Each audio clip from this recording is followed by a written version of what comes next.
All right.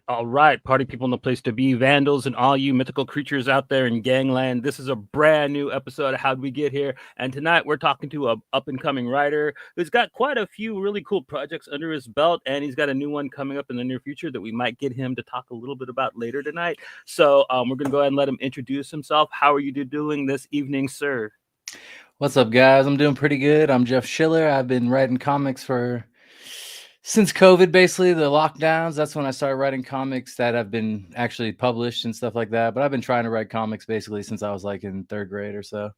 It's hard to find artists, and the internet really helps with that. So that's really worked out well for me. But other than that, I'm just a guy who likes to smoke weed, watch a bunch of sports when I'm home because it's cheaper than going out, and that's about it. Really, Social D this Saturday. I am gonna go out that time, but that's about it.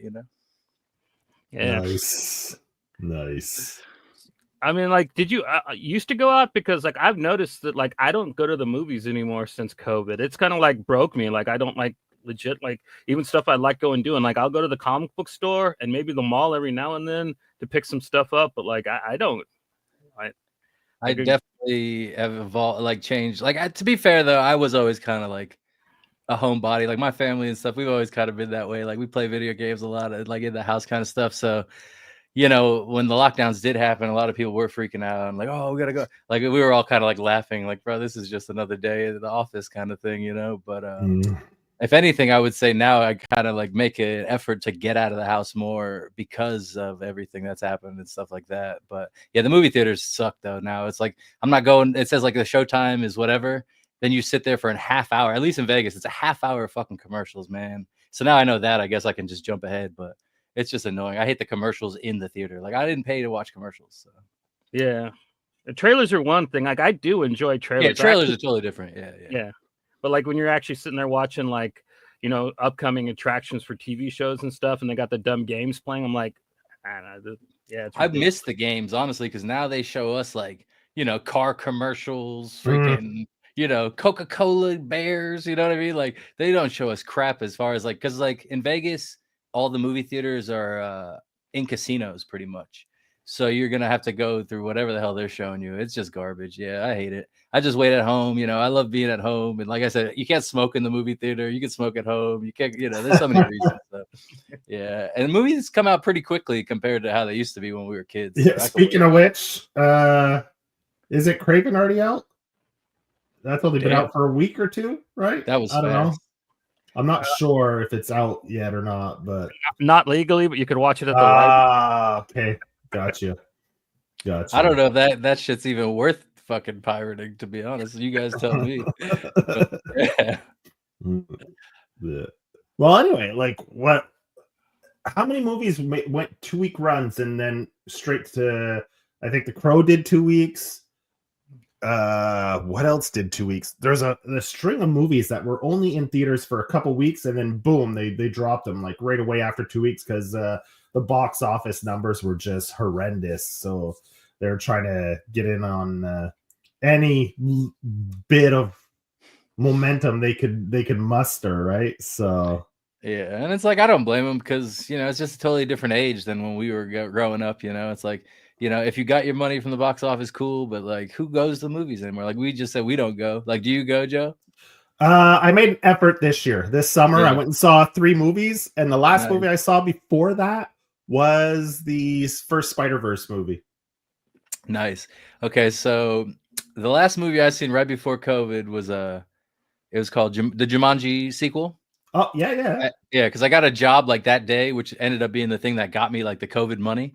So I still remember that very well. And then like they called me during the movie and I had to like leave the theater to go. So that was cool. And then I came back to the movies to see Deadpool 2 because my mom was in town. She wanted to see Deadpool. Mm-hmm. And then someone else wanted to go see it. So I seen it twice actually. So I actually also see 2 movies this summer. They were the same movie, but I did go. Yeah. See, what I see? I saw The Crow. I saw Deadpool and Beetlejuice. I think were the 3 we went out to the theater. I should have seen Beetlejuice, but I definitely plan on watching Beetlejuice because I loved that as a kid. How'd you like the sequel? It wasn't bad. I wasn't a huge fan of the original, so I didn't have like any big expectations or anything, and it was pretty good. Like you have the baby in it that really made me think of Peter Jackson's Dead Alive, Brain Dead. So it definitely they ripped from that a bit with the little baby Beetlejuice character. So I mean, I got a chuckle out of that. They did a good job though. You know, it's all right if you rip things off as long as you do it well. Then it's all right. It's forgivable, and they did a pretty good job. So it was also smart to like wait as long as they did to rip it off. You know what I mean? Yeah. It's like most people like, don't what, 30 years or more, 35 yeah, years, probably close to like 20 something. Because it's like even with the Joker, right? Like when the first one came out, everyone's like, oh, it's like Taxi Driver. Like they don't even realize it's a ripoff of the King of Comedy because no one even seen it. So like it's one of those things. Like you got to be a real Scorsese fan to even get the real references. Like and then on top of that, they had De Niro playing mm-hmm. talk show on top of that, right? Yeah, so, playing like the Jerry Lewis character and shit. Yeah. That's just funny, man. I love me some De Niro, but I didn't see Joker 2, but my man Adrian, who's doing the art on some of the Public Defender, he's been watching it like multiple times. So like maybe I should watch it. I'm thinking. He's the one person I know that really loved it, man. Like that's how I felt. He came into our chat and he was just like, dude, it's so good. I don't know what people are tripping about. I'm just kind of like, I might watch it, Adrian, but like, man, like But he's also the one guy I knew that really liked the Flash movie too, though. So he's kind of like that with those really bad DC movies. So I don't talk to Adrian like that. So now I wonder, is he just like a contrarian now? Like he just waits a bit. Not in the classic. Or does he just like everything? Is it one of those things? Like he's not a contrarian, he just likes everything. Like I think he's just unapologetic about the things he likes, right? Yeah, so I'm the same way that way, so I can't argue with that. Yeah. But usually it's not something like that mainstream that I'm fighting for. But it is what it is. Yeah. You gotta do in the comic book world. See, so. my wife loves Lady Gaga, and she was like, "There's too much Lady Gaga." That's hilarious. Yeah.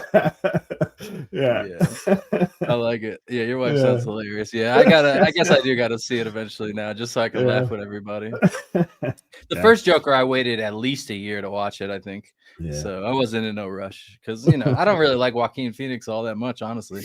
And it not even like the person or whatever, just like his movie choices. Like I mean, like The Master's cool, shit like that, He has a few. Inherent Vice, I thought was super overrated anyway by like film people anyway. I didn't really like it. Inherent Vice, that's the one where he walks around with a hammer. No, Inherent Vice is kind of like the one funny movie that what's his name did, the Magnolia guy.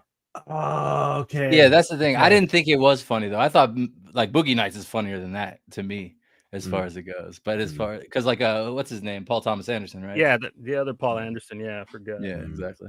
Yeah, not Paul W.S. Resident Evil ass Anderson. Ugh, I'm never gonna forgive that guy. But he's married to Mila Jovovich or whatever. Yeah. Oh yeah. Okay. That explains why she's in all those movies then, eh? Yeah, that's all. Yeah, that's the only reason she even puts up with his hack ass. But it is what it is. Yeah. Well, isn't she like the producer? So maybe probably. She's getting money. So so he's riding her coattails. He's like, "Come on, throw me a bone." She's like, "All right, I'll let you direct my next Resident Evil movie." Yeah, they took the Titanic down together, because like her whole career, I haven't really seen her in much since she started. Hellboy was probably the last thing she was in. Like, was she in a recent Hellboy, or was it the original one? No, the one from 2019, the last one I saw in theater. Okay. And I seen that one. Monster Hunter. Okay. Monster Hunter. I didn't even know.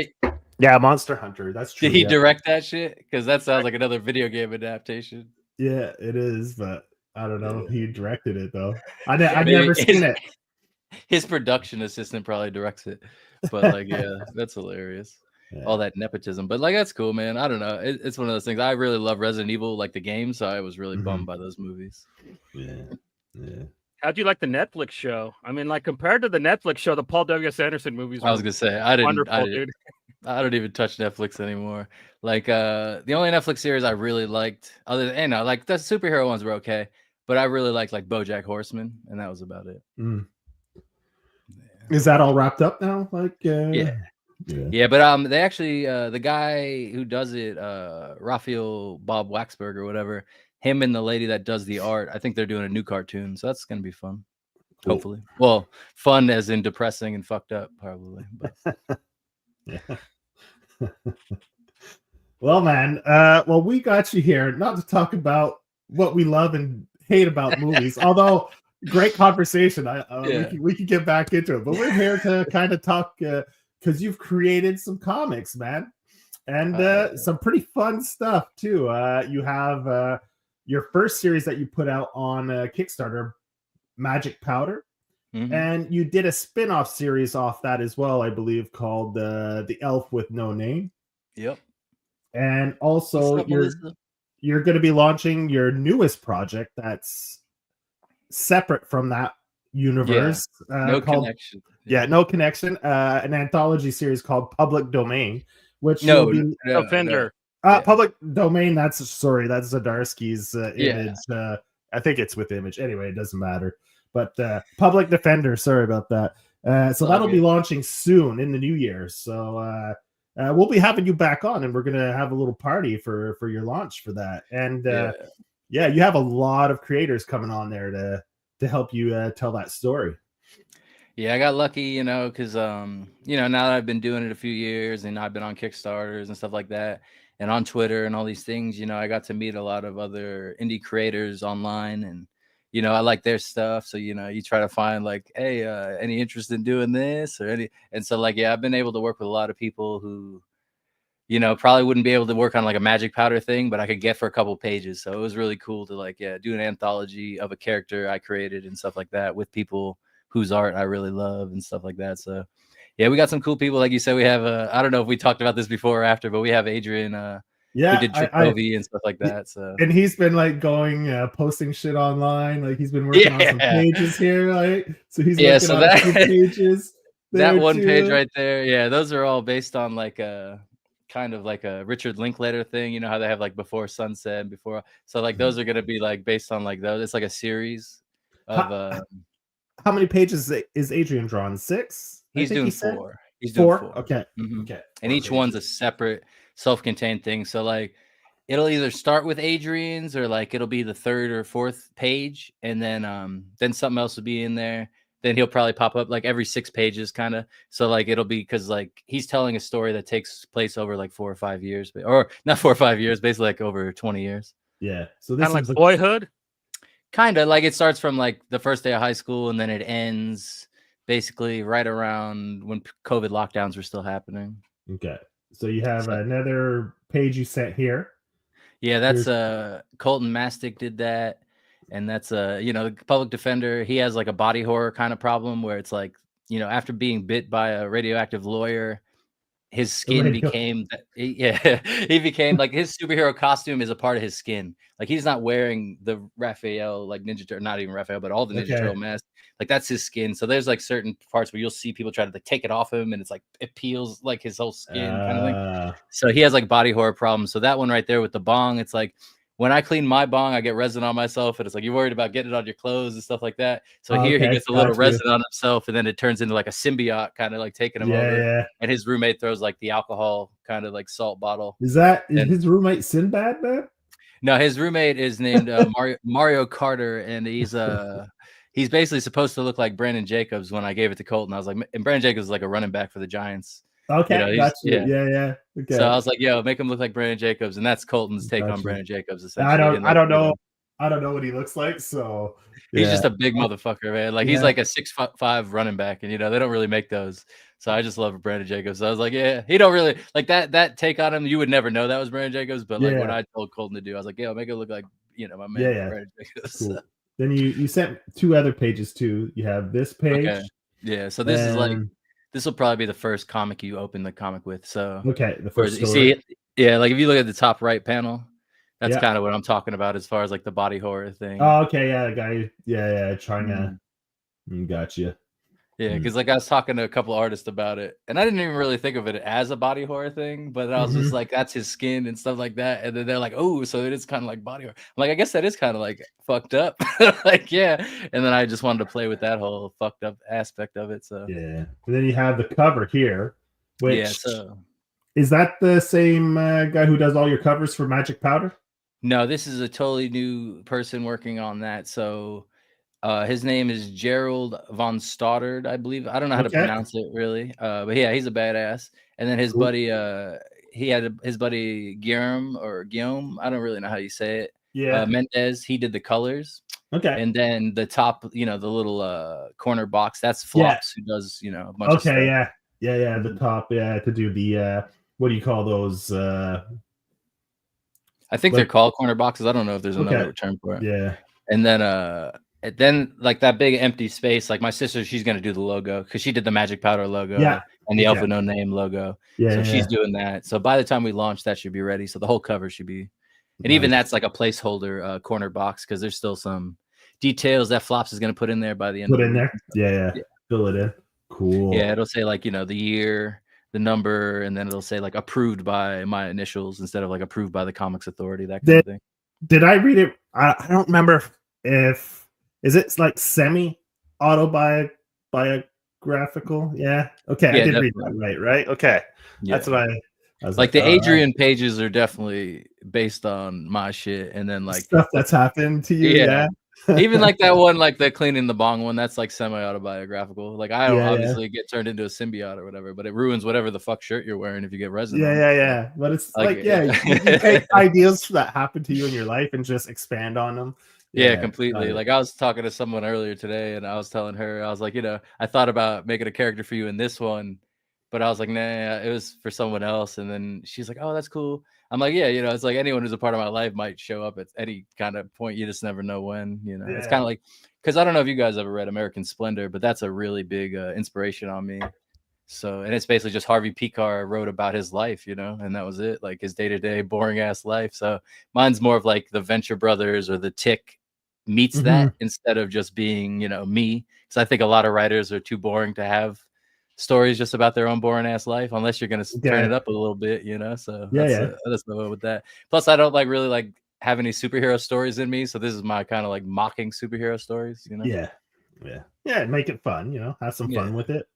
Yeah, like cool. God-Man is like making fun of like Superman kind of and that kind of thing, like and just being obnoxious with that. And there's other characters that'll be that kind of thing. Yeah, cool. But yeah, because like I came up with Public Defender probably like 2005-ish, 2006-ish, maybe, probably around the time I was like, like in high school. I just graduated. This is an old idea that you've had doing for a while. Okay. Yeah, I wrote it originally as probably like a movie script. Probably I probably have it somewhere, but then eventually I turned it in like I wanted to do like a Adult Swim kind of cartoon, so I wrote it like a sitcom kind of script for it. And like all those, like they're totally different than the actual comic though. Like I came back from Florida in June this year. It was right before June, so like the very end of April or May. I guess I don't know calendars, but yeah, May. So I came back from Florida in May, and I was in the shower before a hockey game, and like the Rangers were about to play Florida, and I just went to the Eastern Conference Finals, and they lost the game before this game, and I was like pissed off, and I was like, it just came to me. I was like, man, like because like, a big thing with me in sports is I don't like to talk about sports with people because like. We don't play the games, like who gives a fuck, but I like to watch the games, like, and they speak for themselves kind of thing. So like I made a comic about how I'm like a hypocrite essentially, and it's like anytime someone tries to talk to me about sports, I'm like, shut up, who cares, whatever. And then like the last panel is like me being like, yo, you motherfuckers, you better do this, otherwise you're gonna lose. And like so it's just like it's the hypocrisy of a fan, it's called. And like that was the very first Public Defender script I wrote as a comic.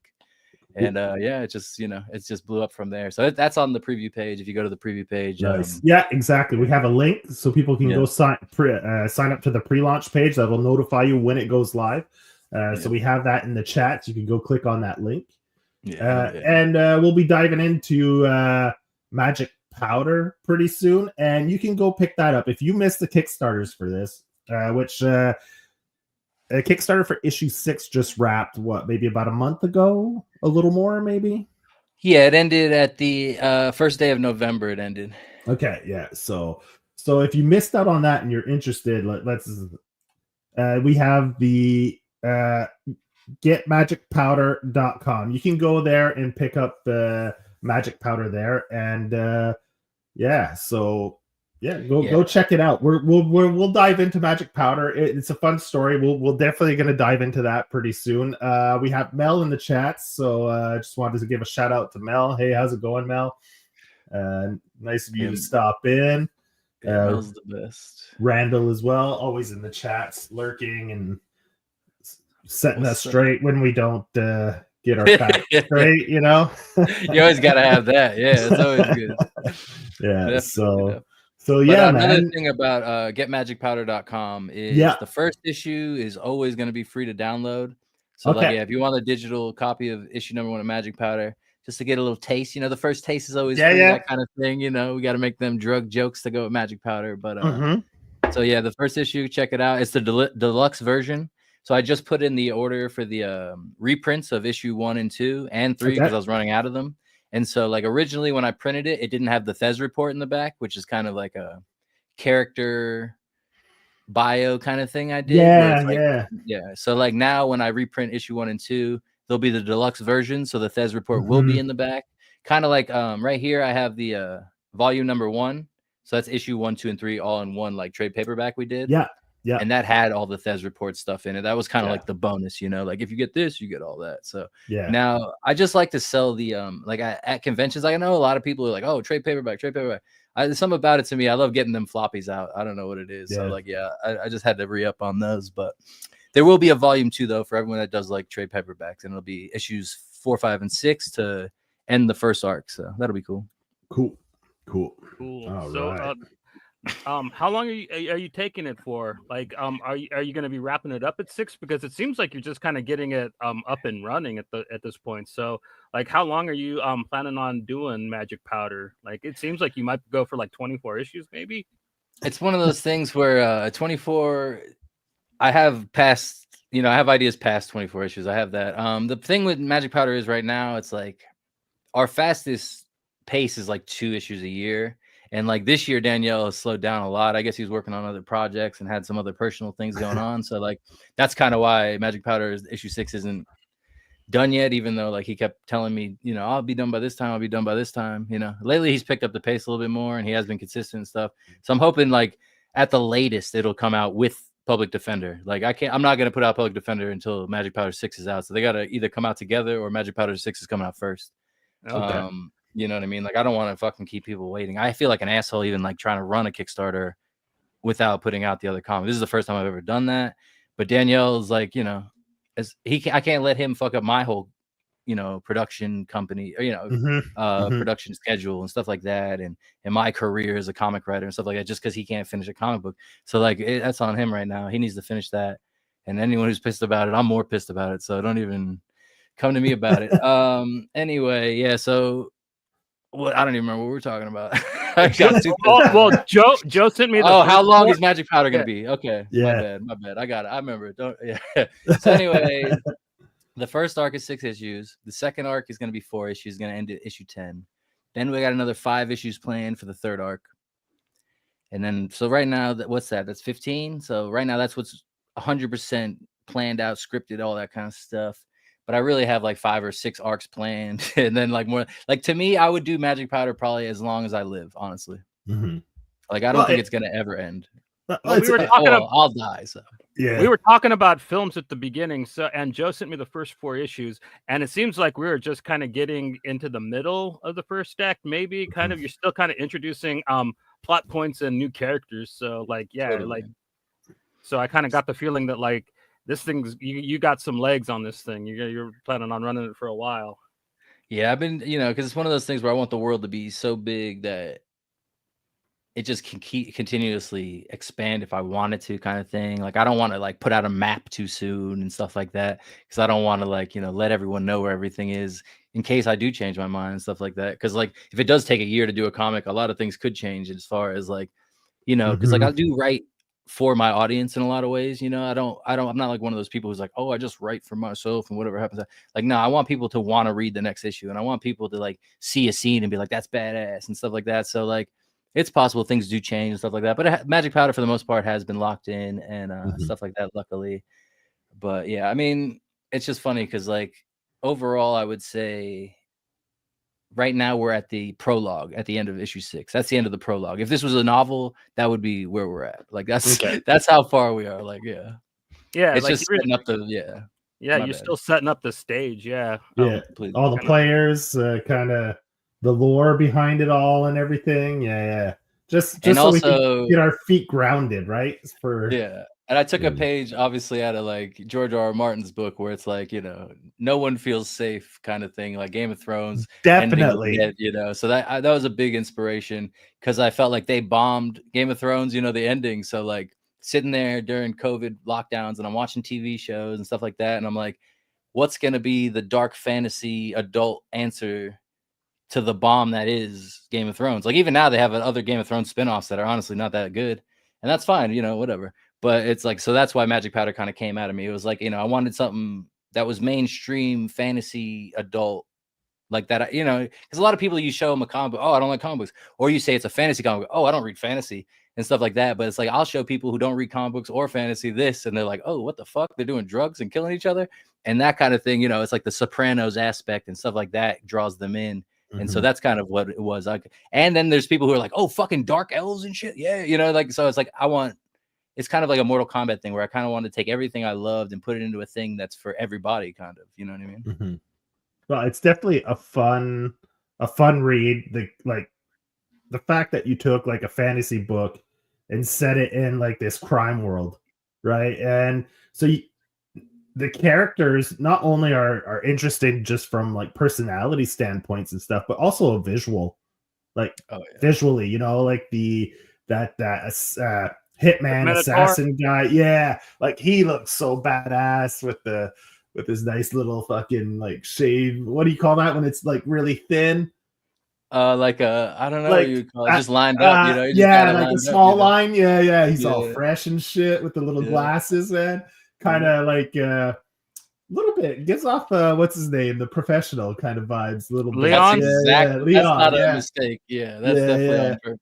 Yeah, like the look, a little bit of Leon. Yeah, exactly. Even the beginning of that issue number 2, when he debuts, it's supposed to be kind of a shout out to the beginning of The Professional. Like, where he's walking with he comes in, he gets the milk, all that kind of stuff. Yeah.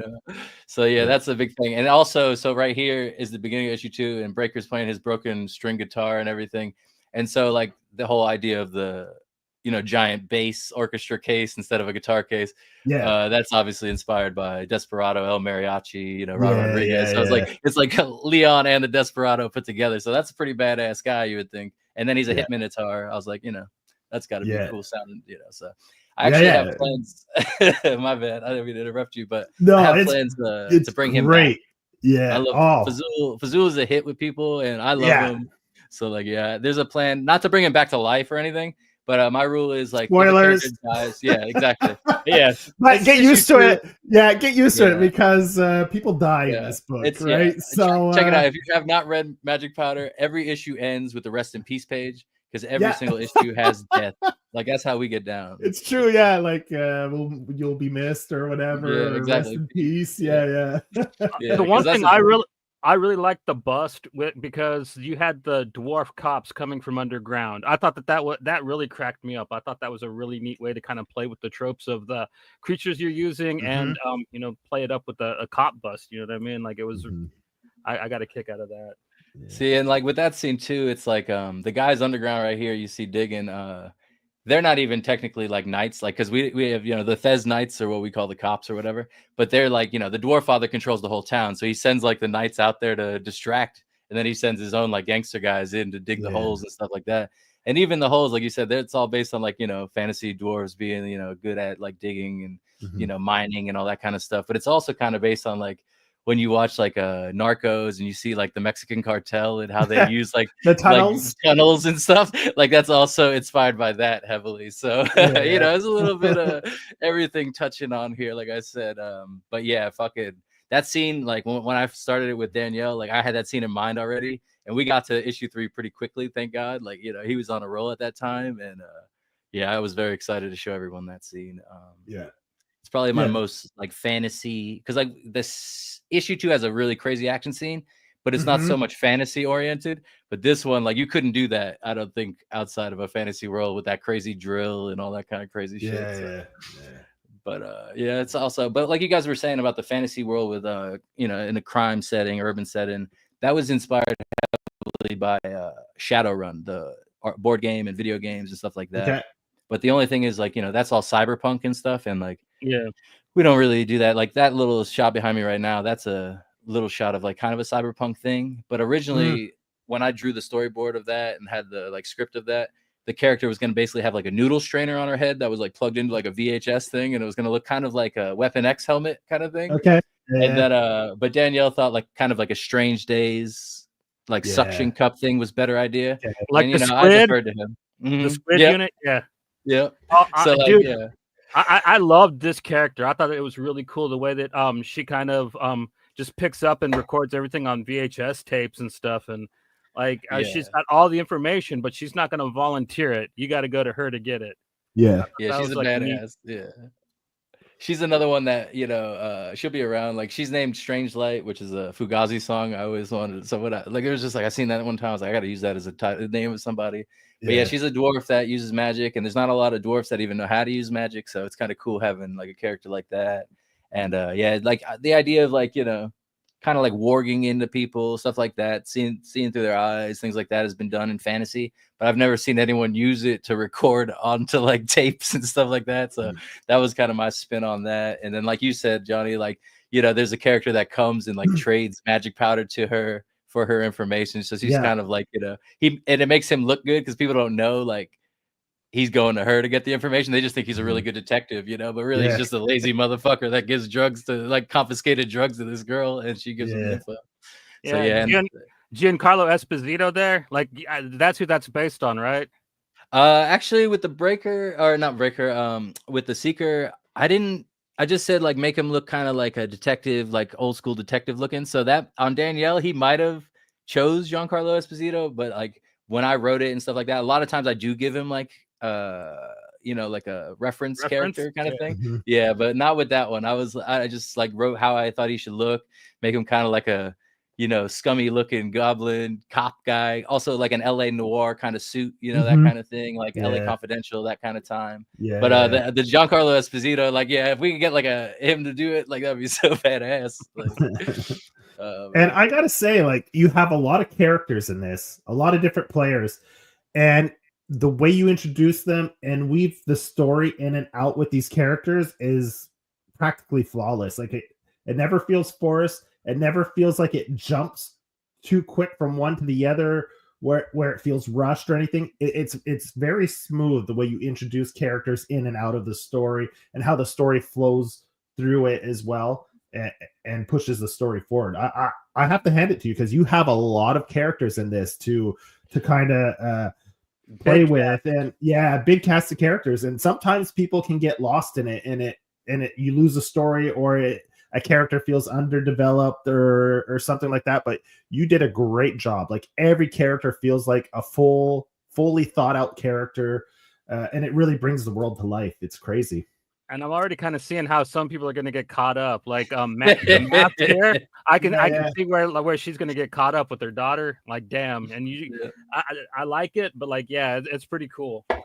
Yeah, I try to like foreshadow some stuff. I don't want every death to be like Omar on The Wire, where it's just like, oh, what the fuck? like some of it you gotta it has to make narrative sense and stuff like that. But like like I don't know if I'm doing that well, until someone tells me I'm doing that well. So like the fact that you guys both feel that way, it's cool, because like very first issue and maybe even in the second issue, I think we hadn't given them enough space, sort of. So like some people I don't think liked it, you know what I mean? There was like too much going on for them. And then but I think like now that there are more issues, and if those people had the 5 or 6 issues, I think they would get it more. But it was like they probably got to the end of that first issue and was like, what the fuck, that's it, and so that was kind of the vibe I got a little bit, not a lot or anything, but there was definitely some people when they didn't back again, Well, I mean, it's people that pay too much attention to American cinema and stuff like that, and like want everything spoon fed. Where yours kind of reminds me kind of more of like Yakuza films. Like if you ever watched the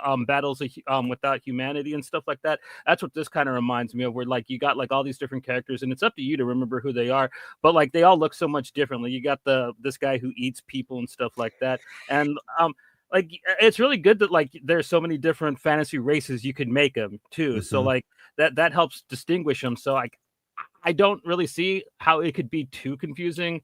I guess for some people you could be like, meanwhile over here, but like I don't think it's needed personally. No, I mean, like Yeah, I agree with you guys both. I think it kind of speaks for itself, and I also don't want to be that kind of spoon-fed guy. Like I'm a big Dark Souls fan, and I'm a big fan of like you said, foreign films, but also foreign TV shows, like the show Gomorrah out of Italy, huge influence on me. And then also like I'm a big reader and I love novels and stuff like that. But George R. R. Martin said like the reason he made Game of Thrones a book was because when he was writing TV, they said, this is too many fucking characters. People can't keep up with this. And so he's like, fuck that. I'm going to do whatever I want. And he read and wrote Game of Thrones. And then they made it into a show with all his characters, So like that was a big inspiration on me, knowing that the mainstream can handle that. I think what the problem was with the readers wasn't so much confusion, but more like it was too broad of a spectrum for them to even like connect to somebody that early. And that's what I think. But I think once Fazul showed up, a lot of people connected to the Minotaur. Yeah. And then, as you guys see what happens, then they're fucking like, what the fuck? But then they're like hooked too. So like it's worked out well. I don't think anyone's quit because he died, But you always give a little, like you always give that little bobo, like you'll say, like that, just that little nugget, to catch people. Like at the end with like the panel that Johnny showed with the band, the niece. Mm-hmm. You're like, oh shit. So they pull the heist, and then you kind of see the web you're weaving, right? You kind of see where like who's the spider in the end that's gonna catch all these people and eat them all up, That's the thing. You're trying to figure out who the queen, like the spider queen is, that's gonna get them all wrapped up in the web. And the dwarf father, he thinks that he's playing chess while everybody else is playing checkers, and he had himself arrested, right? So he could be safe while he's agitating all this shit, right? That's basically his 100%. Yeah. He thinks, like you said, he thinks he's ahead of everybody, and then this fucking elf guy showed up and just ruined his whole goddamn plan right in the beginning. And like, now he's just kissing everyone's ass, trying to make up for his mistake, basically. Like he didn't, I guess there's no way to foresee that guy coming into town like that. But that was a big thing for me. Like you said, is like having a character who thinks he's ahead of the game, and then like, is he ahead of the game, or isn't he? Like you'll see. I don't know. Will he get back into it? Like, can he adjust to the problems? Like it's kind of like coaching in sports. Like there's a lot of coaches who suck at adjusting to things, and so like that's kind of like, is he that guy, or is he the one that wins the chair? So in my mind, that's kind of how I look at like the old dwarf kind of character. But he would have had a good game if the elf didn't come in and kind of like really kind of because I don't think that I forget his name, like the cannibal goblin guy. I know that Mask already had him figured out, but I don't know if the other gang leaders would have if the elf kind of didn't come in and actually agitate the agitators game, you know what I mean? No, 100%. Like, you're right. And it would have been a lot less like violent, and everything all it would have been was a little money, would have gotten, now my percentage is higher, that kind of thing. That's all he was really looking for. And then this asshole was like, nah, I'm looking for a piece of something that I'm not even a part of. And that fucked his whole game up, especially with the whole sorcery thing. Cause like, in The Elf with No Name, our spinoff, eventually the story is going to get to a point where you see why magic's not popular, hundreds of years later. You know what I mean? Like it should be popular, right? So it's gonna explain that. You know what I mean? Like why isn't everybody just fucking doing magic and shit? So like it'll be one of those things kind of where it's like it had to be controlled or something like that. You know what I mean? It's not that, but it's something. You'll see it. And like I'm excited about that. But Elf with No Name has like a very specific ending, and it'll be a lot shorter. It's gonna be a lot. Okay, that's what I was gonna ask. Yeah. Okay. But it's also got a big first arc, and then it'll then after the first arc, I'm thinking it's not going to be chronological anymore because I want it to be more like a Western, Yeah. So like, but it'll probably be like 20 issues. So how much do people have to know to read The Elf with No Name? Nothing. You can read the two stories completely separate and still get and they're totally different vibes you want from it. Okay, cool.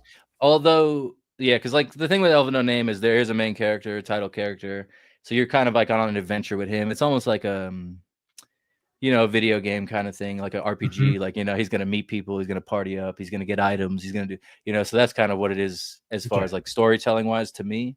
Yeah. But also like it's inspired heavily by Blood Meridian. So it's also going to get pretty dark kind of quick. Like the first 3 issues, they're not that crazy, but it's about to get, you're going to see why it's in the Magic Powder universe. Let's put it that way. Yeah, and definitely. I guess there's death in the beginning. Like, Magic Powder gave me a little bit of like Guy Ritchie vibes to how it's like how everyone's like got their little plan and trying to like It's funny you say that. Yeah, because what was it? The Gentleman, right? Did you watch that last year? Yeah, I love it. I even watched the show, Yeah, that's what I meant. The show, the movie, this definitely gives me that kind of vibes where everyone has their scheme, right? And Guy which person has the best? Who's luck is even gonna fall in their lap, kind of thing. Like, like that's a big inspiration on me. And like kind of like Fargo too, where it's like, Fargo's you fun. step in the wrong room and the wrong thing happens, kind of thing. Fargo. Definitely. So the second arc of Magic Powder is basically like super inspired by Snatch and Pulp Fiction. So like I would say like as far as like pacing and like what's like kind of like this is how like it's gonna be a lot of that. So like you'll see a lot of the characters you met in the first arc, and then they're all gonna be how they play into that plot. Like I'm really excited about that. But I gotta say, you brought up pacing, and I love the pacing of this book. It's very fast, man. It is fast. You get through the issues really quick, man. Thanks. Oh, my bad. I didn't mean to interrupt you, Johnny. No, I was done. Okay. Hell yeah. No, I mean, you were fast on that. I just, first of all, like, I wish I could have 1 million pages each issue, but it's like, between time and money, it's not an option. But issue number 6, Daniel's doing 23 pages. That'll be the most he's ever done for one issue. So like it's gonna have the most art and the most stuff like that. So I'm really excited about that because it's not gonna have a Thez report at the end, even though there will be maybe some new characters and stuff. I just want it to end on like if it was the end of a season or a movie or something like that, like that last shot. So like it's gonna end on that. And it's like Danielle's art. It's important to like that's what I want them to think of when it's over. Like that shot, and then obviously the rest in peace page is still gonna be there, but like it is what it is. I'm just excited about that. Yeah, I really love the pacing. It doesn't lag. It's constantly moving, even when there isn't action. The story is moving and evolving. So I mean, it's exciting. I don't want to waste anyone's time with filler, really, even though. Because the filler is in the back. That's what the Thez report is and stuff. Like I'll fill in the gaps of the characters, and then you can go back and read it and be like, "Oh, he is a fucking scumbag." Like, like you definitely trim the fat. Like it's to the point. The characters, and you give absolutely everything you need to understand the characters and move it forward. And I mean, it's just great. I really enjoyed reading through it. It was really fun.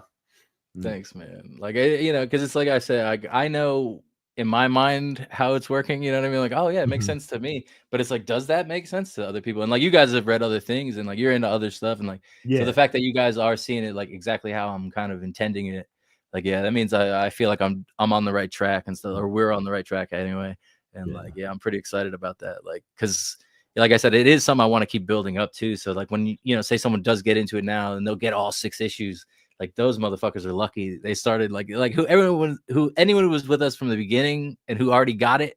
Like that's impressive to me. Like, cause like you said, there is a lot going on and it is a quick ass issue, even if it is 21 pages or whatever.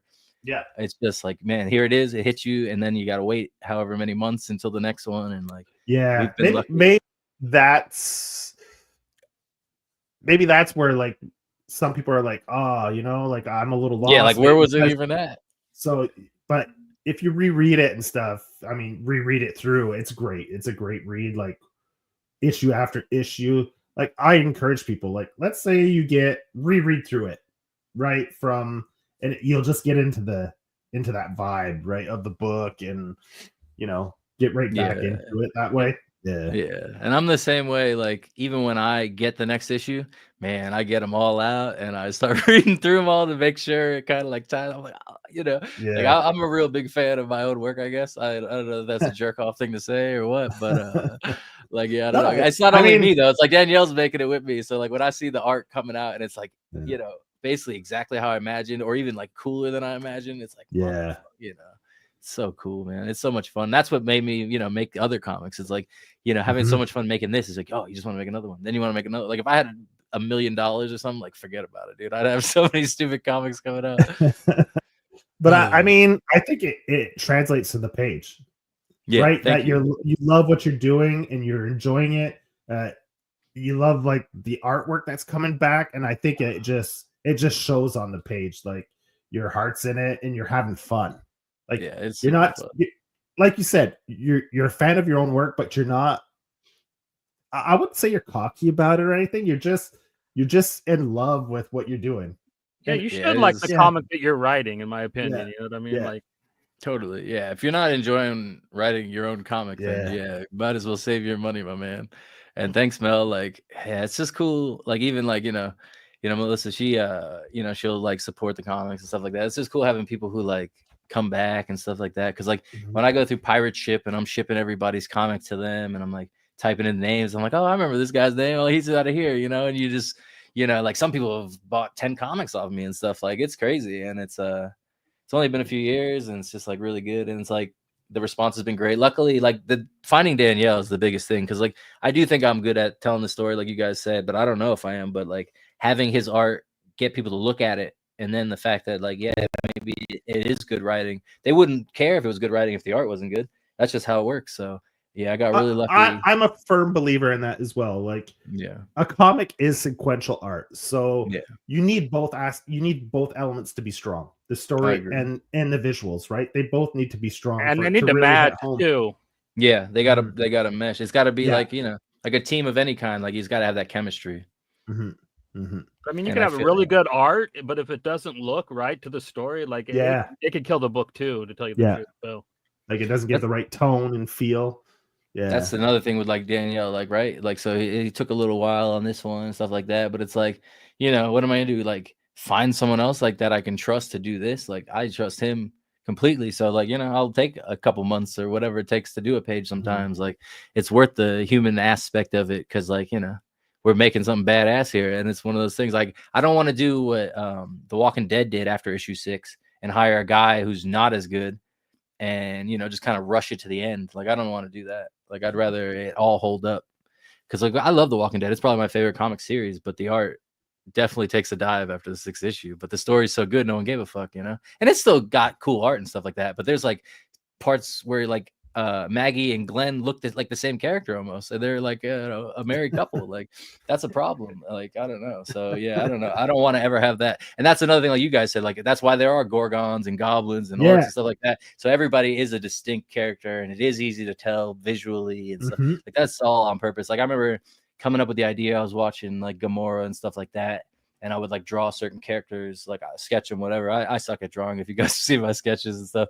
But like I would draw them and then I would like color them blue and color them green. And like, cause I'm already thinking of this. And I'm like, it just looks so cool having the colors on the page like that. Like, cause like Nightcrawler is a big, like my favorite X-Men. And I think he looks badass. And like, so now everybody's kind of like that kind of thing. Everyone's got their own cool colors. It's like, so like this, like that, you got fucking 4 Nightcrawlers in one scene. Like, it's just like, it's cool. Like, so like, I was excited about the colors and stuff like that. I think it helps. Cool. And then when I hired Danielle, or when we teamed up, or whatever you want to call it, he was kind of like unsure about coloring and doing the lettering and stuff. But he showed me some, samples, and his color was cool. I think I was just about to touch on that, the coloring. I love the coloring in this book. You go from like the day scenes with the nice warm tones, and then like, you go to the night scenes with the cooler, with the blues and the greens. And I just love the way he plays with the colors. It definitely gives it a feel, a vibe for the time of day, the setting. I mean, fantastic work on the colors. I give him top marks for that. Yeah. He sent me that first page with Breaker skateboarding. And I already knew he was, the man. And it's funny because there's been people who, like, we have a Discord, like a Magic Powder Discord, and there's some artists and other comic creators and stuff in there. And I remember a couple of them being like, does Daniel do coloring and stuff? Like, they didn't even want to hire him to do the art, even though I'm sure they wanted that too. But it was like, his coloring is that good that he could even just be a colorist probably. And in fact, I don't know if he even thinks about that, but that probably isn't a bad idea for like career ideas. But yeah, he's just a badass, bro. Like, to me personally, like, I wish he just wanted to do Magic Powder as much as I do. But like, I know he wants to do other things, and that's cool, But I hope he just wants to keep working with me too, because even if we could only get an issue out a year or whatever, one every 7 months, whatever it is, I don't know. But I would just, because like I'm gonna do other stuff anyway, so it's not like I'm gonna rush. But and now we have the first arc done, so like it's like proof that we're badass. So like it'll come. People are patient, I think, Yeah. Do you have plans to shop it to other publishers, or you plan on just self-publishing it the whole time?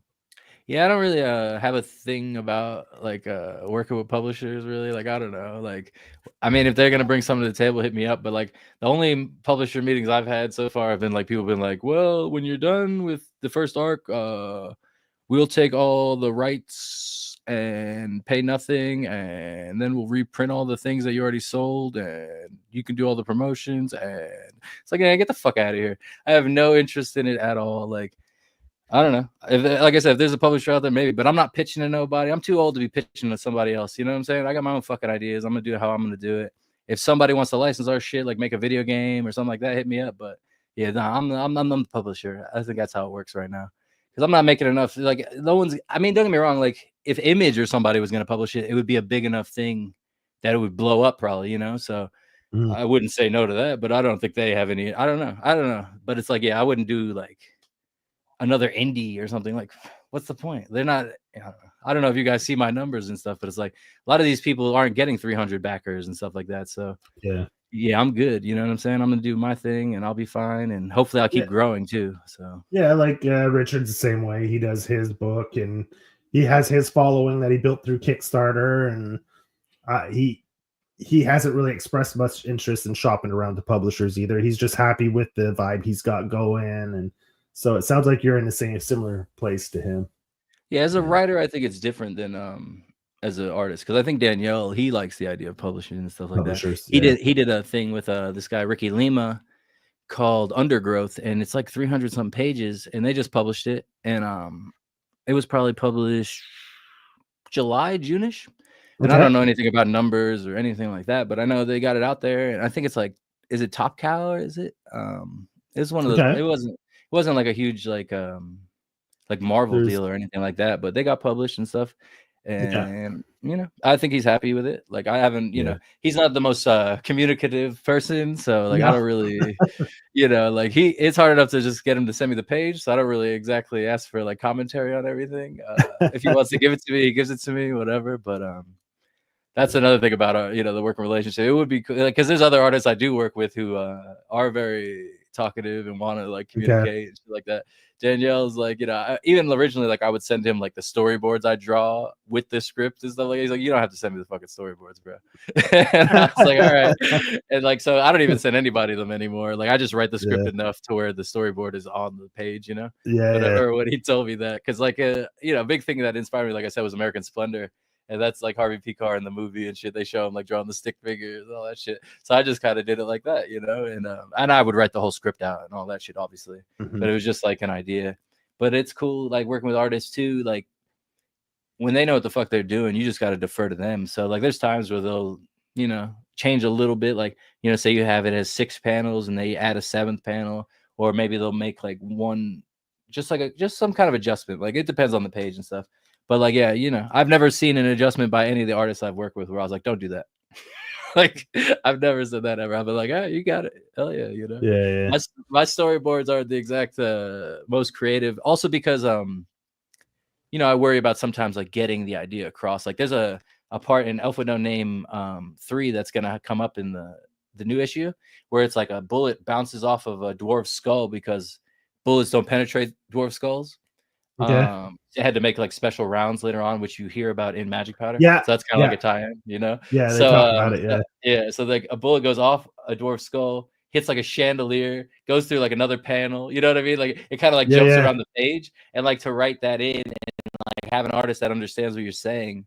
Like then you can do that kind of shit. Now you're not just doing like 6 boxes and stuff like that. So it's fun when, you know, now I'm getting like, you know, more comfortable as a scripting, you know, comics and shit like that. So yeah, it's cool. It's fun. And as you read more comics, like I've always read comics, but like I would say I probably actually read less now that I write comics because I'm just always working on fucking comics. But it's one of those things where you go back, like when I'm writing a script and stuff like that, I will go to like certain kinds of comics that I like and look at like kind of how their storyboards were and how they were telling their story, looking at the pace of their comics. You know what I mean? So I'm like, okay. Because like there's other people when I see their comics and it's kind of like the art is so stagnant and it feels like the story becomes that way, you know? It's almost like watching a basketball game and it's just like a bunch of fouls instead of like a fucking fast break. You know what I mean? Like and the Magic Powder is a fucking fast break. So that's the thing. Like and so you got to have that energy in the panels. And so I just try to like, not copy other people or whatever, but like find inspiration and stuff like that. Find that language and then work with it. Like little techniques or devices people use to like move the story forward, or for sure. Yeah, because like I don't know if you guys. Oh, my bad, joke. I mean, you got to be a student of the medium that you're working in, right? So yeah, because you can't really change the like you can't do your own take on something if you don't even know what you're doing a take on. Yeah, for sure. But I was gonna say too, like I'm sure I don't know if you guys have ever read The Watchmen, but definitely. So when you read Watchmen, it's like 9 panels. That was like a big thing. Like that's how he wanted to pace it, And Watchmen is I would say a slower read overall, especially because it has like a lot of supplemental like stuff in the back of issues, just like mine does. But so like Watchmen, I tried to copy more of like the after issue feel than but when I do like dialogue scenes, it's very like I try to do that Watchmen like pull you in for the slow motion of and then we pick back up on the next page, So like that kind of thing, but not the whole fucking book is 9 fucking, like that's not the pace I'm going for. And the wordiness, man. Like I love more, but like, oh my god, man, thing's practically a novel. You know what I mean? Oh, 100%. It really, it really has as many words as any book you could read, and it's like that's the thing I think a lot of indie writers overdo. It's like if I don't know who you are, you shouldn't be hitting me with a page that's a book. You know what I mean? Like you need to get me into your shit before you hit me with that. And there'll be people that they're just so wordy, man. Like I don't want to see all the like I'm not reading a fucking comic book like you said to read a novel. Like I want to see it as I go. Like it should be all right. All right. All right. Do you think that's a result of the writer not trusting the artist enough to convey the message? I don't know. It's probably a case by case basis, Yeah. But I think that if I was going to generalize what the problem would be, I just think some writers either don't trust their audience or they don't trust themselves in a way. Like they think they need to be wordy to be that guy or whatever. And it's like, I remember someone telling me like, because the very thing is first thing you see the Breaker Goblin say at the beginning is like, y'all take trades. And it was like, someone said like, they read that line and they were like, oh shit. Like they already knew like what was up. Like, it was just like a very conversational style right at the beginning, instead of like, hello, Captain, I'm here from the planet, blah, blah, blah. It's like, man. It's like relax already with the fucking exposition and stuff. Like just let the page speak herself. And Elf with No Name kind of starts with a little bit of that exposition stuff. And but I kind of did that as like to mock it in a way. But and also because I didn't want it to seem like a Western at the beginning, even though the cover, it's a Western. But I wanted to feel like, oh, what is this fantasy shit in a castle? And then all of a sudden, boom, now you're in a Western. Like I wanted to hit that. Like if it was From Dusk Till Dawn, like you're in a crime movie. No, you're actually in a horror movie. Like, you switch the genre on that kind of thing. So that was also part of that. But like, I just think people need to understand, like, I don't know, they're just selfish. I think they want to get all their words on the page, but they don't care about the reader, and you got to care about the reader. Cool. Yeah. And I mean, I'm invested. There's like some things that I really want to know. I want to know if the elf can actually make magic powder, or if he's just staying capped. You know what I mean? Yeah. If he's just capping, you know what I mean? Oh, I got a good answer for that one. Like it'll be answered. I'll tell you when. It'll be answered issue 7. You'll know 7 for sure. Yeah, you'll know for sure. And I love like, I'm excited. Oh man, the funny thing is like when you have a good idea, it's like, man, you can't get it out fast enough. It's like you just want everybody to hear your good idea. You want to show it to them and stuff. So like, sitting on certain pages or certain issues, like, I can't wait to get you guys this shit. It's nice to hear though, man, the passion in you for the book and the story and for the what's coming, and the fact that you're happy with it being a comic book. You're not trying to talk about making it into a show or something like that, like a couple people we've had on, so don't get me wrong, like you were saying earlier, like Giancarlo Esposito, like if they want to make a cartoon out of it, I would never do like a live action, I don't think, because it would be like, I don't think like green people and stuff like that really translate. That's why it is a comic book, like you said. But if they want to make a cartoon or something, I guess they could hit me up. That Arcane shit's pretty tight for an adult cartoon and stuff like that. Like Castlevania, like they want to do something like that, and it's like short, kind of like 6 issues, 6 episodes. I mean, I'm not against it. Don't get me wrong. It would pay for a lot more fucking comic books. I'll tell you that. So But, overall, like I just want to like you said, I want to get this story out as a comic book to the people. I think you know, it's another thing about Harvey Pekar. He was always saying, like, you know, it doesn't have to be superheroes. It could be anything. Like, not that it shouldn't be superheroes. Like, we already have superheroes. Keep them going, whatever. But it's like you can do anything with this medium. Like, you can have a Sopranos. You can have a Game of Thrones. You can have whatever, man. I mean, Seinfeld, you know, whatever. Look at Japan. They make comic books about cooking and baseball and like just normal Slice everyday of life. stuff. Yeah, I love and it. It's like, and that's true. With comics, you don't have to worry about budget. The only limitations you have is yourself. Yeah. Well, I mean, especially if you're the artist. If you're the artist, you don't got to worry about 100%. Yeah. But no, you're right. But also, like, you know, like I said, timing is everything. But with like you said, with manga and everything like that out of Japan, like that's the shit that most of the people in America read too. So it's like they don't even want to read superhero comics. So like, yeah, I'm trying to make even like a Public Defender is kind of like making fun of that. Like you see everybody like, oh, I got my superhero, I got my Batman ripoff, I got my, you know, this thing. It's like, man, my guy's like, man, fuck y'all. Like that's basically what the Public Defender is saying. Like, you know what I mean? Like, come on, man, do something new. That's kind of what I'm asking for people in any situation, you know, movies, everything. Like I'm sick of all the goddamn same shit all the time. Like everyone's got a Batman idea. Like people ask me that on podcasts sometimes. Like, what's the comic you want to write for? And blah blah blah. Like I don't have fucking fan art ideas, man. I have my own ideas. Like I don't know what to tell you. Like I'm not sitting here, you know. Don't get me wrong. Like DC, you want to pay me to write some comics, so my name will be bigger on Magic Powder. That's the only reason I would do it. I wouldn't do it because I want to be the Blue Beetle or something like that, you know, or write a Dr. Doom or whatever the fuck. Like I don't know. I would do it, but that's not what I want to do. Yeah. I feel that. Yeah, for sure. So your first issue, you did it in COVID. So now you have 6 issues of Magic Powder. You have 2 issues out of the Elf with no name. Yeah. You're gonna have Public Defender kicking off in the new year. Yeah. So with now you have quite the catalog of work now. So we always like to ask people, do you have anything coming up? Any events, signings, conventions? Do you have anything like that coming up where people can go meet you, sign some books, sell some books, you know? So in 2024, I did 4 conventions in Vegas. There's one of the conventions I do is Front Row Card Show, and they come through like 2 or 3 times, 4 times a year. I did it twice last year. This year they're coming January 5th, but I didn't get the table in time, and like they sell out, you know, they get it packed. So I'm not scheduled for any conventions right now. And I also, you know, Magic Powder 6 isn't ready, and Public Defender's not ready, so January 5th is a little too early for me. But yeah, like I will definitely be doing some shows. So just check out Jeff Schiller on whatever social media you're on, and I'm on there. You know, and I'll keep you up to date. But yeah, like mostly just Vegas shows. I don't plan on doing any traveling or anything. So if you're in Vegas, just even hit me up. I'll meet you at the bar and sign your shit. I don't give a damn. Like whatever. You know what I mean? Like this is punk rock, baby. We do it how we do it. We don't need no damn conventions. You know what I'm saying? I'll meet you at the show at Social D on Saturday. I'll sign some shit. I don't give a fuck. But yeah, it's like one of those things. Like I feel weird signing stuff to an extent. Like my buddy Craig's always like, you know, if I back it, you better sign it and shit like that. And it's like I feel weird signing it and then sending it. Like when someone is there with me and I sign it for him, like that's way cooler. But I'll sign it over digital too. Yeah, whatever you want. One guy made me he took a picture of me at a convention and then he made me sign the picture on his phone.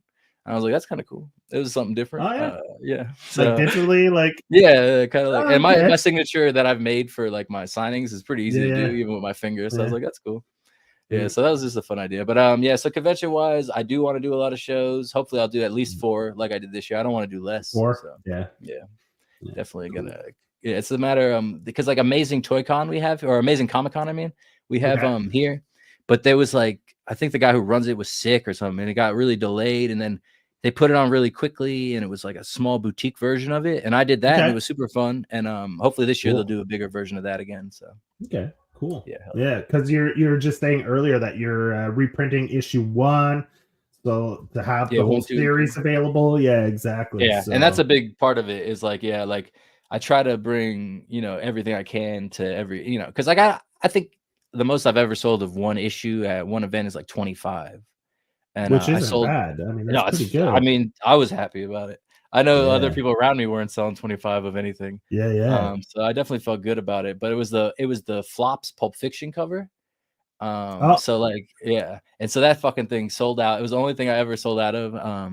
but that also led to like people being like, oh, I got to get the whole series if I'm going to get issue 5, you know? So I'm glad the homage covers a little deeper in it. Like, because you have the issue 4, you have the Grand Theft Auto I love cover. That one. By Matt Harding, he's a badass. Like, you know, I've worked with, he was the first person I ever worked with that wasn't Sam or Danielle. Like, because Sam, he did all the first 6 issue covers, like the A covers. Because I had like I've been reading Punisher War Journal, you know, and like those like photorealistic kind of takes on like that grittiness. That's what I wanted from the Magic Powder like covers in the first 6 issues. So he nailed those. And then Matt Harding, he did my first like you guys showed it a couple times, like when the Minotaur's walking and it has like the blue-green background. This one, Matt did that. Oh man, I love the colors on that so much. And then that's a Sam cover and stuff like that. So the guy who did the variant for issue 6 is Alex Moore, and I'm planning on him doing the A covers for the next 4 issues. Oh, okay. So it'll be a little bit more like, because his vibe is more like, it looks kind of like Danielle's, like it's very more comic book. So people will get the idea of the inside more so from the outside. I got you. I get what you're saying. Yeah. Because I don't think you know, Sam and Danielle's art is very different, but I wanted Sam's art to like set the tone.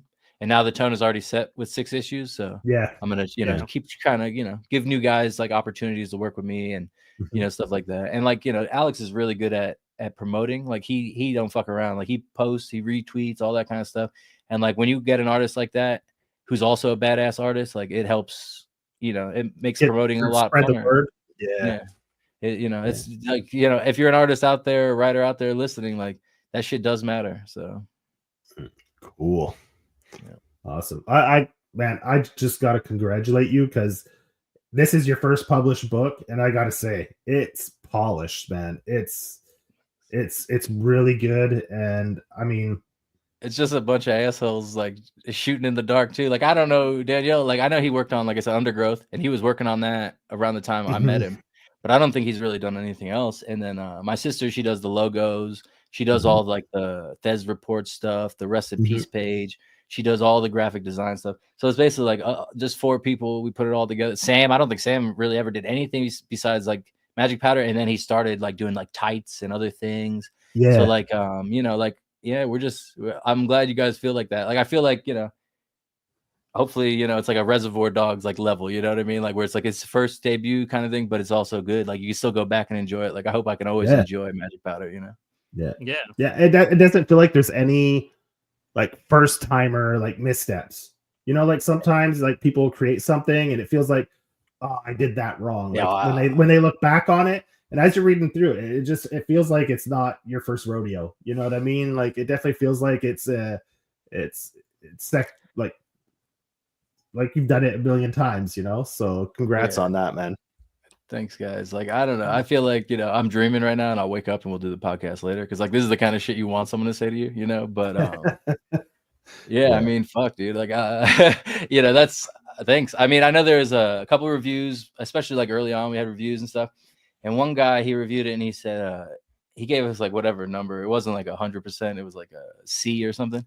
And, but he was like, cause there was, like errors or something. And he was talking about, so like when they do the beach scene, right, in the first issue, the Knights, it says Thez Knights, right? Yeah. So on the back of the very next page on the back of their gear, it says Thez Knights, but Thez is spelled wrong. So I figured out, like, I didn't notice this, and neither did Danielle or basically any other reader, I don't think, has ever brought it up. But anyway, I didn't catch it. There's gonna be a joke in the next arc where like they're in the like, you know, they're like putting on their gear and stuff, and like can't even get gear with the right fucking words on it. You know what I mean? Like spelled right. You know what I mean? Like there's gonna be a joke like talking shit about it. Like so it's a part of the world. It's like it wasn't a mistake. It's just like the Dwarf Father doesn't fund them very well. So like, that's it. They don't have the budget to fucking, you know, you got to roll with it. Yeah. So like that's another thing. Like I don't mind doing a little improv with it. You know what I mean? I can make it work. So, But I mean that could just be because that was the artist that wrote that in. Yeah, I didn't do it. Yeah, it's not on me, but we're a team. It's not I know, but it's not like he's focused on drawing, right? So yeah, he's not Mr. he probably Letters. wrote it in. Yeah, exactly. So he's not really looking for any spelling mistakes or Well, to tell you the truth, when I first started the first issue, when he was like "this city," I thought that like it was just a colloquial way of saying this. I thought it was just kind of like an accent. I see what you're saying, kind of like a slang term. Yeah. So it's called Thez because I was reading the book Hooker, which is about Luthez, and I love wrestling, and but I don't want to write a wrestling comic like everyone. Their mom's doing wrestling comics these days. But it's like I wanted to make a wrestling reference, and like Luthez is one of these guys. I don't think he's gonna have like a Me Too moment because he's an old dude, and it happened back in the day, and he was never known to be one of those guys. It's a lot of wrestlers, like even like that I grew up with, like they're embarrassingly big scumbags. So like I didn't want to reference anything like that, you know. But it's like Luthez is badass, so I could do that. And the name that sounds like a fantasy name, so it worked out well, I think. Yeah, for sure. Yeah. Good stuff. Yeah. But Alpha No Name will definitely have a wrestling issue 3's got like a wrestling theme kind of. Okay. So because the Lucha Dwarves are showing up in issue 3. Good stuff. Lucha Dwarves. I'm excited about it. But I don't even know where I come up with it. Like when I came, it's like Dwarf Father. Like certain ones, like I just said it one time, or it came up in my head one time. Like, that fits. That's gonna work. Yeah, like, for sure. Because like even fun. Like I have one like you know, there's a George Hurst. You know, I'm thinking like Dwarf Hurst or something like that. Dwarves Hurst or something like I don't know. I gotta figure it out. But it's something that you know, it'll just be funny, right? Because the more you do it, it's just like people are like, all right, what are you going to come up with next? You know, like, I don't think it's something that'll get old, you know, it'll be expected. And, you know, so yeah, that's true. And funny. It's like, and that's kind of like how I work my humor into it, you know, like it's the story's not that funny and stuff, but there's little jokes and shit, little Easter eggs. Yeah. But I mean, I like the tone. It's brutal. It's serious, but it still has that whimsy and a little bit of like a humorous undertone to it at times, you know. So, you know, it's got a little something for everyone in there. See, and I'm totally like, and they say, you know, don't make it for everybody, you know, don't make things for that, like, you know what I mean. But like to me, like you can make something cool that does like appeal, like even certain characters, like you were saying, like the niece. And like her like dwarf band and stuff like that. Like the people that appeals to maybe isn't the same people that the Dwarf Father appeals to, you know what I mean? Or even, you know, so it's like characters are for everybody. But that's another thing, like growing up with a sister, like she looked at things differently than I looked at things. So it's like when I write stuff, it's like I want her to like it too. So, you know, that was you know, that I learned a lot from that. Yeah. Awesome. Oh, yeah. Because like even like video games, she'd be like, "Oh, I'm not gonna play that. You can only be a dude." And it's like to me, I was like, I don't care if you gotta be a guy or girl or whatever. But it's like every game you basically be a guy. So what do they care, you know? But yeah, when she's like, "Oh damn," you know. So it's like, and I know there's readers out there, like comic book readers, who are like, "What the fuck?" Another like even like Public Defender, I bet will not appeal to as many people as Magic Powder appeals to, you know. But it's like I didn't make that as a mainstream idea. That's more of like a personal punk rock fucking. Like, I don't give a fuck. This is how I feel. Like, you know, music. It's more of like an album than a book to me, I guess. Yeah. Well, I was curious. Like when I looked at Public Defender, I was looking at it and I was like, is this kind of like? I don't know if you're a Kevin Smith fan, but I don't know if it's Bluntman. I don't know if it's like a little bit inspired by Bluntman and Chronic type definitely stories that like maybe you'd see in that type of thing, you know. Like, I didn't really think about it, but like now you say it, like it's definitely inspired by it. And now that you've mentioned it, like now I kind of want to like hit Kevin Smith up and be like, "You want to do like a crossover or something?" Like that'd be tight. Yeah, that'd be because like that's not another. I could see your stuff at Dark Horse, no problem. So yeah, like if you could, that's another company where that's like DC, right? Like they're owned by DC or whatever. Like that's a big company, right? Like I don't know. They're owned by the Embracer Group. They're owned by a video game. Video game company. Oh, yeah, that's even more badass. Like back in the day, like DC did their publishing, I think, but like they were never owned by them. Okay, yeah, because I think American Splendor, the one I have, I think is published by Dark Horse. Like the Dark Horse, and I know that Vertigo did it when he came back for a little bit. I think they did like a 10 or 12 run when like he came back in the late 90s with it.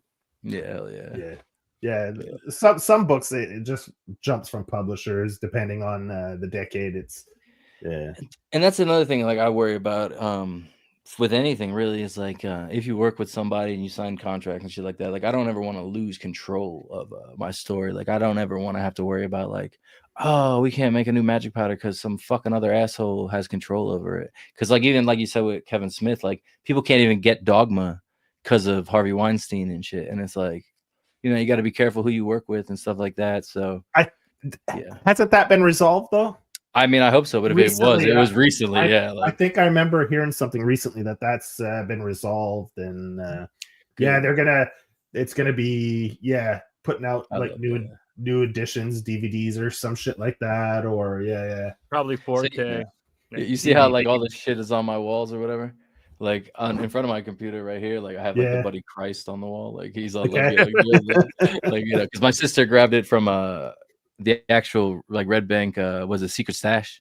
Like she went there like in I think it was like 2001 or 2, and she grabbed me that shit. And like, you know, she gave it to me, but like I think she really didn't want to give it to me. Like, you know, she was like, you know, kind of like, you know, I'm the one who showed her all this shit, whatever. But like, so to this day, I still have that motherfucker. Like, so is Dogma your favorite too? Because that's my personal favorite Kevin Smith movie.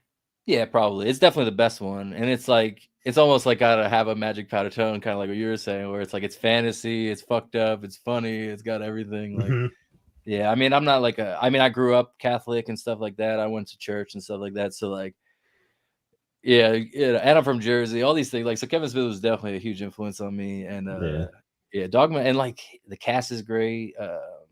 Yeah, even Chris Rock kills it. I think that's his best movie. I think Jay and Silent Bob Strike Back was the beginning of him just going, because I was just too cheesy, and I feel like he really leaned into cheesy shit after that, and I just that bums me out. That's his comedy, whatever. It's kind of like Adam Sandler, like they just said, "Fuck it, I'm gonna just do this, whatever," and that's their business. But there was a time when Wedding Singer was happening, and even Waterboy, man, those hits. Like, if you're a football fan, you got to watch that. Like, it was a really good like comedy movie, and then like he just kind of.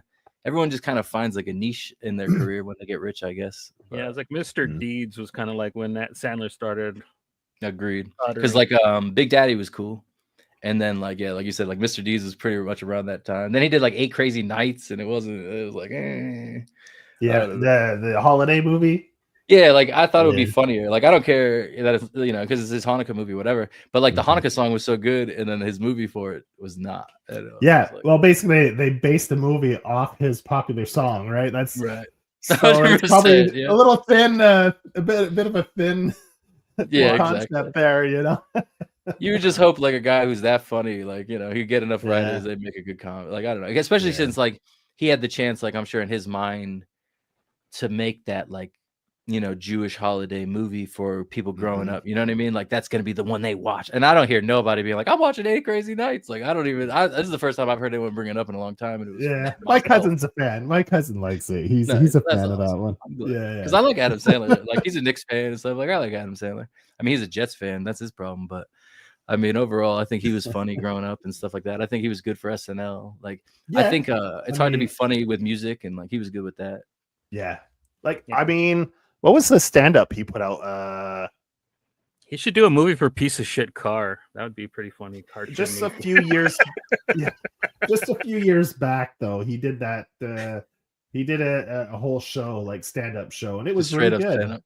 Yeah, I'm sure, like, it was. He probably had brought out his guitar. Yeah, he had a bunch of songs. They were all super funny, kind of like old school Adam Sandler, you know, and it was really good. Yeah. Yeah, I remember, you know, the Napster days. Like, I definitely downloaded fucking the Hanukkah song and shit off Napster. Like, you know, like Adam Sandler, you know. I'm trying to think of what else he did that was awesome. But whatever. I'm done with Adam Sandler. Let's talk about me more. Yeah. Okay. But yeah, man. So you guys, you read Magic Powder, right? All the way through issue 5, right?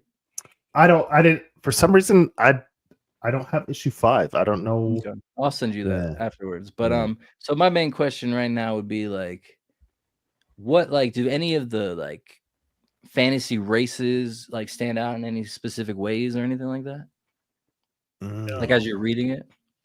They all I like I said earlier, man, like it makes it really crystal clear to follow who everybody is. And I really like that, you know, the goblins and the orcs are very distinct from each other, because usually people draw them very similar because they are supposed to be similar like races. But like I like that one's blue, one's green. You kind of really help differentiate that.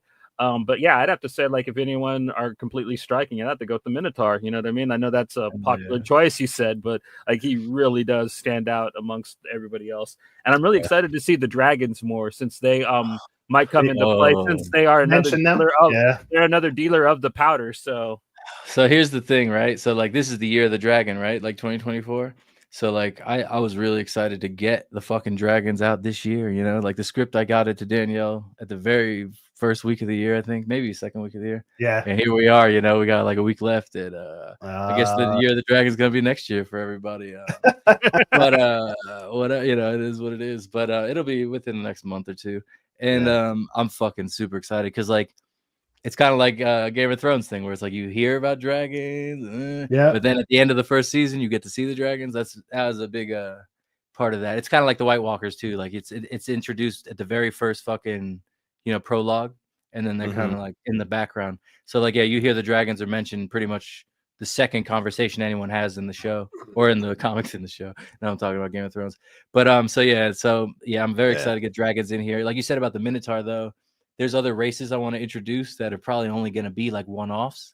And I think that'll stand out. Like who do you think is the most popular like fantasy or monster character on Kickstarter? Cthulhu. Yeah. Boom. So there will definitely be a trench coat wearing Hitman version of Cthulhu at some point. Okay. And I've been waiting, because like there's a character that gets introduced here in issue 6 that she's going to be the one that like, he works for her kind of thing. But man, the way he fucking kills people is gonna be so cool. Like I'm excited about that. So and that's one thing I like about the story too is you mention things, but you don't you're patient with it. You're not like, okay, I have to explain this to you now. It's like, okay, I'm dropping this now. I'm dropping this seed here, and we're gonna completely walk away and just let it just sit there and grow, and we'll come back like however long later and see what it is, like I like that you don't go in, okay, you mentioned dragons, then boom, you drop like all this exposition, all this explanation of what it is. And I like the fact that you just drop these hints of what's in the world, and it comes into play maybe an issue later, 5 issues later, 10 issues. I love that you're not in a rush to be like, get it out there. Just be I think that it makes the payoff even better that way.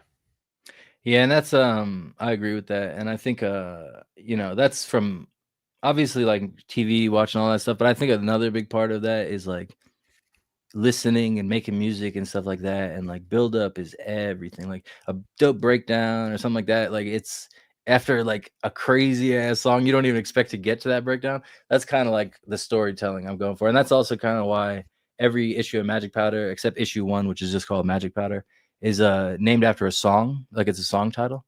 Okay. So and like some of them, they might not be songs you're familiar with, stuff like that. But that's also kind of like a hint, like listen to that track maybe before or after you read the book and like get a little vibe going and stuff. Cool. But yeah, so like I love the buildup is a big thing to me, and taking your time. And a lot of things in indie comics, people are telling you do less, do it faster, do a 3-issue arc, do a fucking mini series, do this. And it's like, to me, I want to do the exact opposite, even the exact opposite of what Marvel's doing. Like, what are they doing? Another fucking Amazing Spider-Man #1 or whatever? Like, bro, like Magic Powder 1 is only Magic Powder #1. There's never going to be another Magic Powder #1. Like, it's just going to go in order. If someone wants to read it, they're just going to take the numbers and read it. Like, yeah, there might be like jump offs and spin offs or whatever, but they'll be very clearly titled so you know what they're about. Like, I think a big problem with comics is, first of all, mainstream, they put out way too much, way too fast, and it means nothing.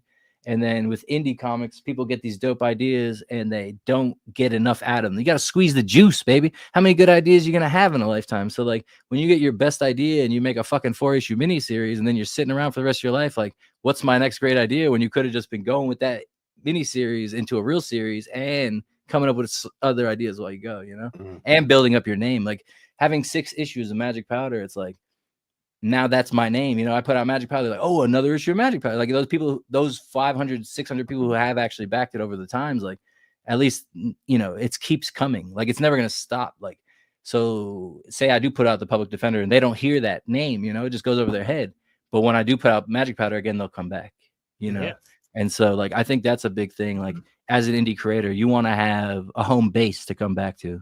And I think Magic Powder will be that for me. As long as people want to read it, you know, and as long as I'm having fun and everyone's having fun, you know. Yeah, word, man. That's preaching the good word there. Well, the fucked up thing of it, that Marvel's going to do Amazing Spider-Man #1, but then after like 30 issues of it, they're going to do legacy numbering, and then it's going to jump back to like Amazing Spider-Man number 892. Yeah, what are they at now? Yeah, it's the worst when you go through like digital comics and you're like, where the fuck do I start? Like, oh my god. But to touch on what Joe said, another thing I like about your book, and you not explaining so much, is you do when you come up with a high concept idea, like the seer, you know what I mean? I like that, like it's on the paper, you look in, and it's easy to understand, and like you don't spend page after page explaining what she does. It's and that's really cool. And also, like when the elf guy, he's able to magically use the hammer that he's not supposed to be able to lift, right? I like that. I like that you didn't have to go into super lore about, oh, it's only because dwarfs have denser bones and all that shit that they're able to lift it and other species can't.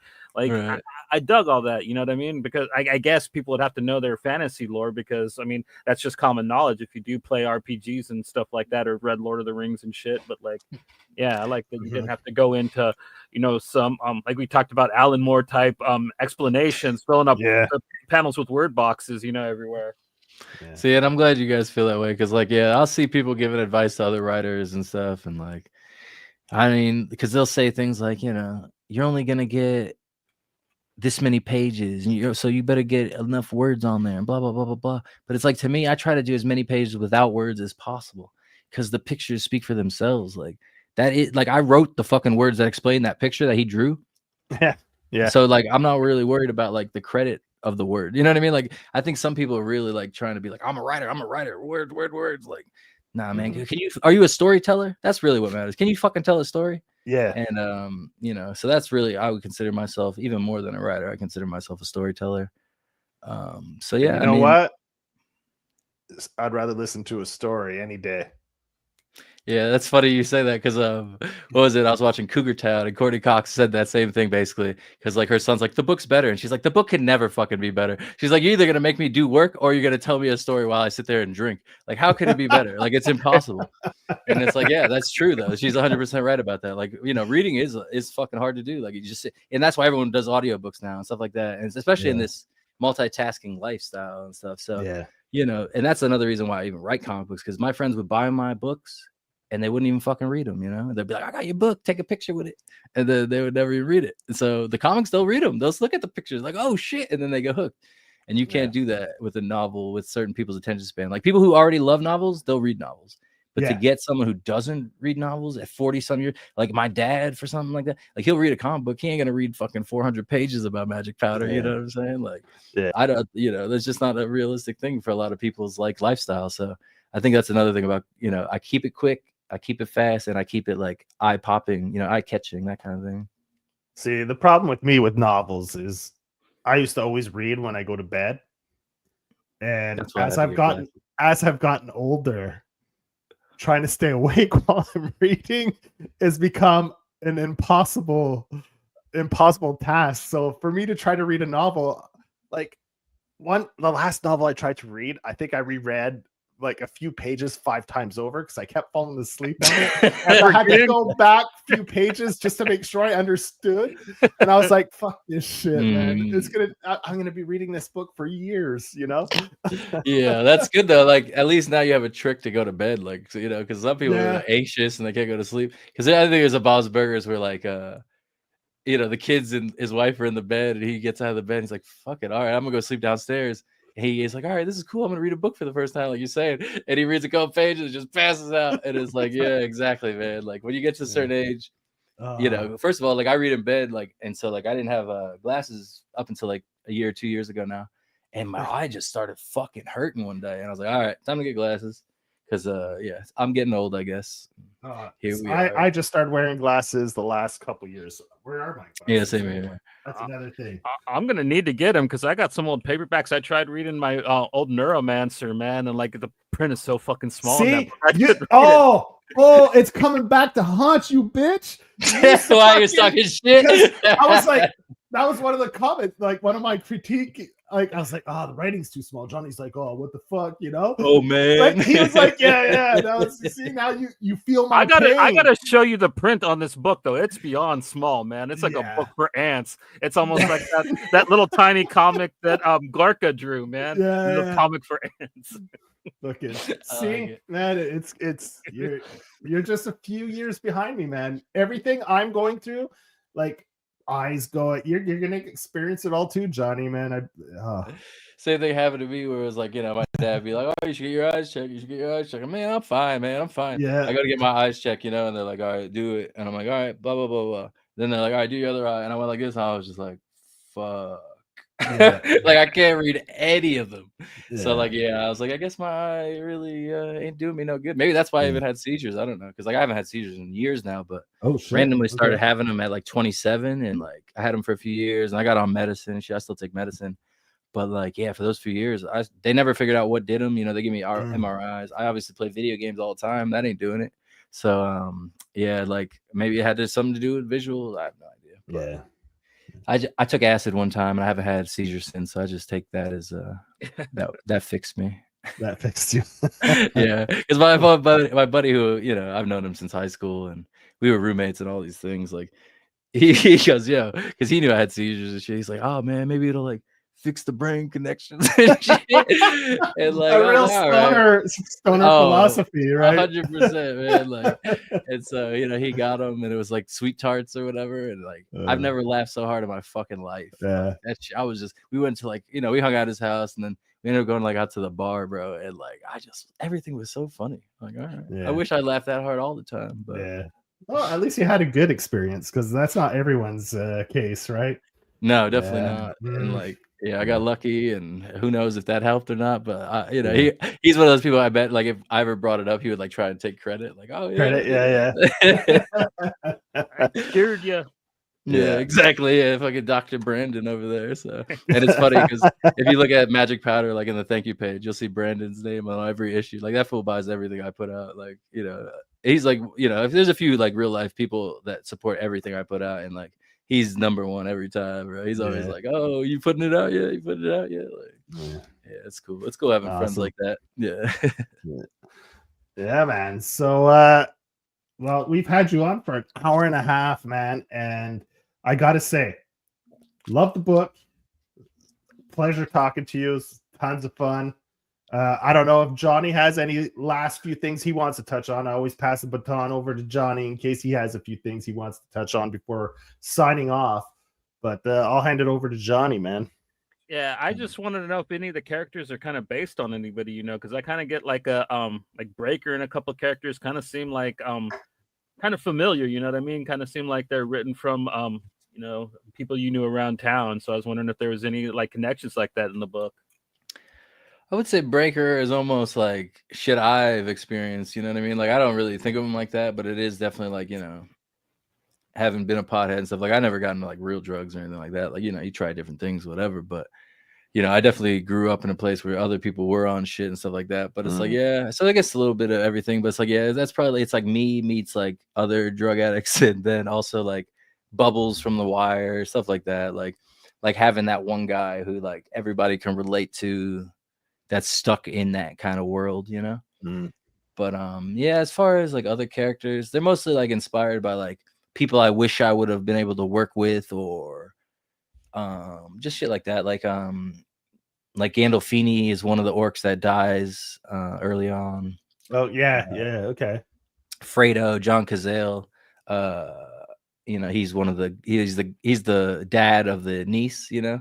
So like, you know, just guys like, it was also like a shout out too, where it's like, you know, Magic Powder killed The Godfather, killed The Sopranos, you know what I mean? Like, we're the fucking new shit, you know? So it's also like that kind of thing. Like, you know, we're taking, you know, so I don't know, but like overall, no, not really. Like Public Defender is definitely that. Like, there's definitely straight up dialogue that's like take a word from conversations I've had, stuff like that. But Magic Powder, I don't want it to be that kind of thing where, because like I remember I put out the first issue and like my dad had like long hair and a gray beard at the time. And my uncle hit me up. He's like, "Oh, the Dwarf Father is supposed to be like your dad or whatever." I was like, "Get the fuck out of here."